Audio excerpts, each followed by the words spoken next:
स्वागत है दोस्तों इस नए वीडियो में। इस वीडियो में आज हम चर्चा करेंगे जो आप लोग बार बार यह क्वेश्चन कर रहे हैं कि एमटीएस में जाना चाहिए, कि स्टेशन मास्टर में जाना चाहिए, कि टेक्नीशियन में, ग्रुप डी में, नज़दीक में जॉब करना चाहिए कि दूर में जॉब करना चाहिए। और मैंने एक दो सब्सक्राइबर को यह भी बताया है कि आप एमटीएस में चले जाइए, और एक दो को मैंने बताया है टीचर की जॉब की जगह पर आप स्टेशन मास्टर के जॉब में जाइए चेन्नई डिवीज़न के लिए, और एक दो को जगह नज़दीक होने के चलते ग्रुप डी के बारे में भी मैंने कहा है।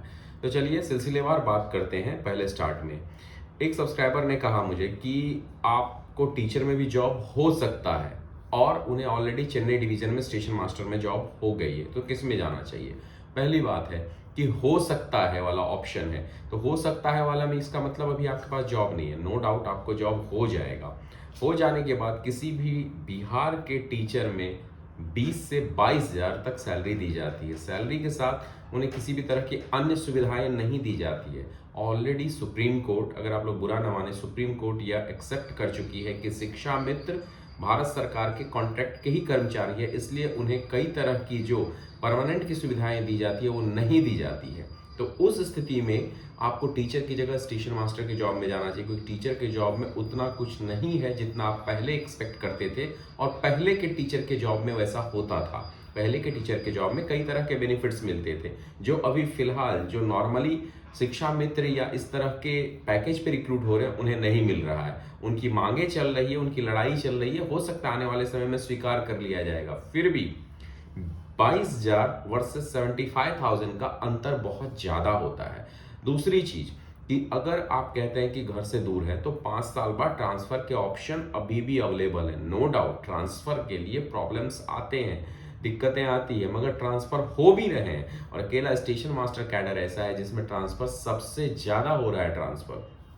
तो ट्रांसफर हो रहे हैं। कई बार तो ऐसे सिचुएशंस आते हैं कि घर से बाहर आप जॉब करने के बाद वहीं सेटल होना ज़्यादा पसंद करते हैं, क्योंकि वहाँ की सुविधाएं और बाकी चीज़ों को देखते हुए।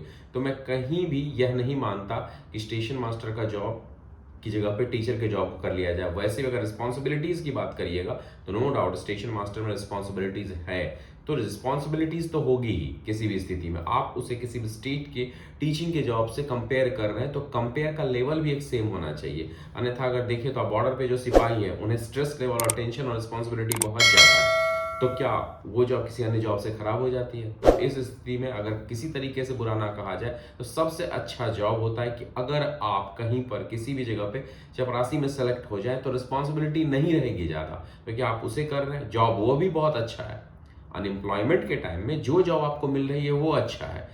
तो ग्रेडेशन होता है कि अगर आप ग्रुप डी में हैं, पीयून में है, उसके ऊपर ग्रुप सी में है या किसी और जॉब में, तो उस हिसाब से रिस्पॉन्सिबिलिटीज बढ़ती है, नेचर ऑफ वर्क बढ़ता है, लेवल बढ़ता है, और किस तरह के जॉब कर रहे हैं आप। अगर स्टेशन मास्टर में है उसकी रिस्पॉन्सिबिलिटी अलग होगी, कमर्शियल में है उसकी रिस्पॉन्सिबिलिटी अलग होगी, गार्ड में है उसकी रिस्पॉन्सिबिलिटी अलग होगी। तो कहीं ना कहीं टीचिंग की जगह पर अगर आपको टीचिंग ग्रेड पे के साथ मिल रहा है, ऑन एन एवरेज लगभग 10-15 हज़ार का पैकेज कम मिल रहा है, तब आपको होम टाउन में मिल रहा है, तो आई कैन से कि चलिए ठीक है। लेकिन अगर आपको इतना बड़ा गैप आ रहा है फिर भी आप टीचिंग में जाना चाहते हैं, ऊपर से कॉन्ट्रेक्चुअल बेसिस पे ही माना जाएगा इवन अप टू 60 ईयर्स के एज तक के लिए, यहाँ पे और चीज़ों को आप गिन नहीं रहे हैं। आपके साथ ट्रैवलिंग के लिए पास की सुविधाएं हैं, मेडिकल की आफ्टर रिटायरमेंट टिल डेथ तक की सुविधा दी जाती है रेलवे के द्वारा, वो सुविधाएं प्राप्त है। और अभी हाल ही में जो आया है जिस पे मैंने वीडियो बनाया था कि 4200 में ज्वाइन करने के बाद आप 5400 तक तो इजीली जा सकते हैं। तो 5400 का लेवल भी मिल सकता है आपको,